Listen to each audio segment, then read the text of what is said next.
MiTunes guest this week, it's a real pleasure because I've been wanting to talk to this lady and find out more about this organisation for years. So let's do exactly that. Jen Adams is with me. Jen, we're sitting in a shop in Michael Street in Peel. What's going on?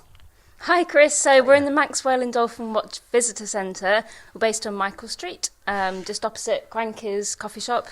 And this is a small information centre all about the amazing marine wildlife of the Isle of Man. So whales, dolphins and basking sharks and porpoises. I was looking at a video that somebody shared on social media last week. He's a diver and he's posted about a 15-20 minute video of underwater of what sea life is around our coast. And I was surprised at the number of fish and lobster and crab, and some of that footage is fantastic. Why is it so important that we should protect our sea life? Oh, you have to protect the sea life. So dolphins and whales are top predators, so they are a really important indicator species to tell us what's going on in the environment in which they live. So if our Manx species come back every year at the months that we're expected to see them, and they're in good numbers and they have lots of calves with them, then that's an indicator that the marine habitat is good and is stable.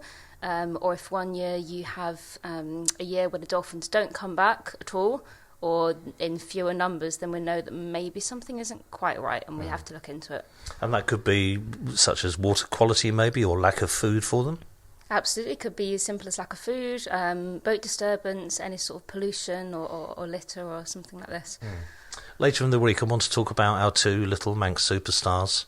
We'll talk more about those on Wednesday or Thursday, because whenever they appear in Peel in the Bay, it always gathers an audience. They love them, and we're so lucky to be able to see them, but that's for another day. Tell us about yourself, Jen. Manx born? No, I'm not Manx, unfortunately. It's okay, I'm not either, don't worry. We're in the come over club. So I'm from the southeast of England. I was born in Kent, and then we moved to Surrey, next to Gatwick Airport, when I was about 11. And I came over here when I was 22. Okay. And why did you move to the Isle of Man? I came over for Manx and Dolphin Watch. Oh, okay. I was a summer intern, so volunteer for 4 months. So came over 10 years ago and just fell in love with the place and fell in love with the group. And my partner Tom, who was running Manx and Dolphin Watch by himself at the time, just like a one-man band, he was doing all of the research side of things, but he didn't have much experience in the way of like outreach and education, but that's where my background lied. I used to teach kids about terrestrial mammals, so foxes and badgers and squirrels and that kind of thing. All right, well, you can't do foxes here, we haven't got any, allegedly. Allegedly. Jen, tell us about your first choice of song. I've set you a task to choose 4 tracks this week, which is always really, really difficult. So how did you do that, and what's your first one? Well, my first one popped into my head straight away, actually. It's by a band called Renaissance, and it's called Northern Lights. Oh, that's a great song. Yeah, I'm glad you know it. A lot of people don't know it. I feel like they wouldn't. But why have you chosen that? So my dad was into progressive rock, or still is, and he used to have an album called Progression, which he always stuck on.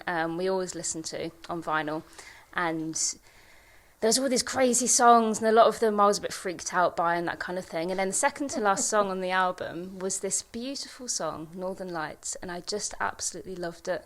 And it just makes me think of my dad.